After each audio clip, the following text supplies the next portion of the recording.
Good morning. তো আজকের ব্লগটা আমি সকাল থেকেই শুরু করছি। তো আজকের দেখতেই পাচ্ছেন সকালবেলা খুব সুন্দর রোদ উঠেছে আর আকাশটা খুব সুন্দর নীল হয়ে আছে। তো চলুন আজকের আমি আমার ব্রেকফাস্টটা বানিয়ে নিই।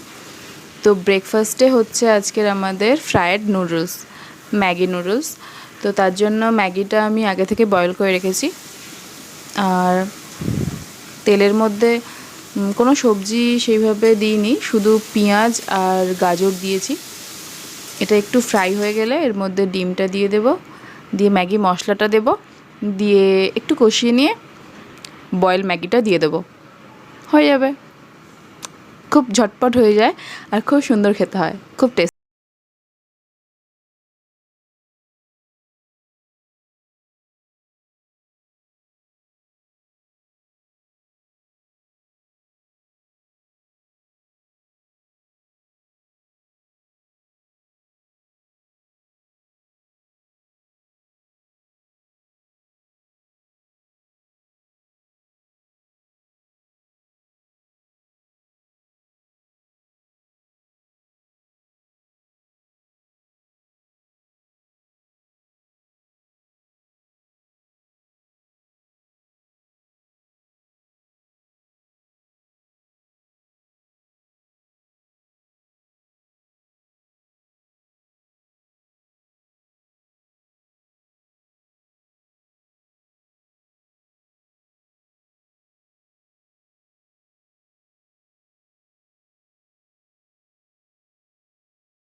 বাইরে কাজ হলে, বাড়ির পাশেই যেহেতু রাস্তাটা, কাজ হলে কীরকম আওয়াজ হতে পারে, মেশিনের আওয়াজ, লোকজনের আওয়াজ, তো তাই জন্য আওয়াজটা একটু বেশিই হচ্ছে। তো রাস্তাটা হচ্ছে, এটাই সবথেকে বড় কথা, ভালো কথা। কারণ আমাদের রাস্তাটা যা হয়েছিল, তো রাস্তাটা কমপ্লিট হলে নিশ্চয়ই দেখাবো আপনাদের।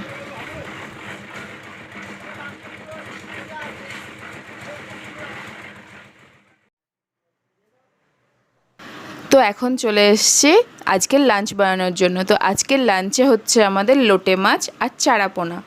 তো চারাপোনা দিয়ে আজকের আমাদের লাউয়ের একটা ঝোল হবে, আর লোটে মাছের ঝুরি হবে, আর লোটে মাছের মুচমুচে পকোড়া হবে। তাহলে চলুন বেশি দেরি না করে রান্নাটা স্টার্ট করে দিই।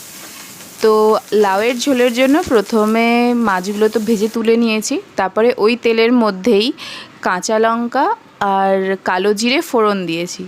তারপরে ওটার মধ্যে একটু আদা বাটা দিয়েছি, দিয়ে নুন হলুদ জিরে মরিচ দিয়ে একটু কষিয়ে, সেদ্ধ লাউ আর আলু একসাথে সেদ্ধ করা ছিল, তো ওইটা দিয়ে দিয়েছি। ওটা একটু ফুটলে মাছগুলো দিয়ে আরেক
এখন বানিয়ে নেব লোটে মাছের ঝুড়িটা।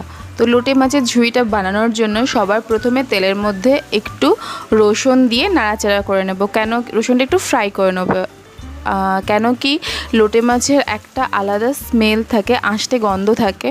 তো তেলের ওপরে রসুন বাটাটা দিলে, রসুন থেতো করে দিলে আরও ভালো হয়। রসুন বাটা ছিল যেহেতু আমার কাছে, তাই জন্য আমি রসুন বাটাটাই দিয়েছি।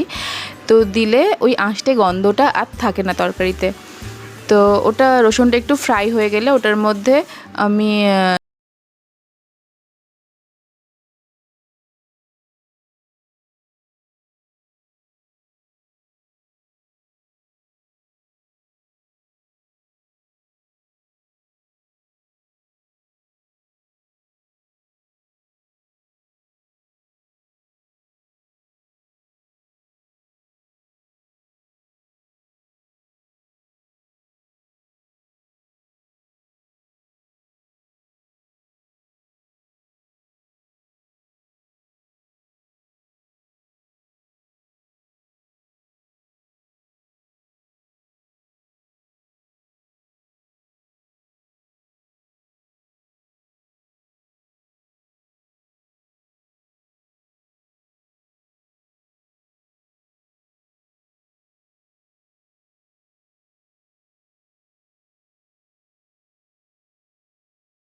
আর কিছুক্ষণ রেখে দিতে হবে লো ফ্লেমের মধ্যেই। যখন দেখবেন যে সমস্ত রসটা শুকনো হয়ে গেছে আর মাছটা বেশ একটু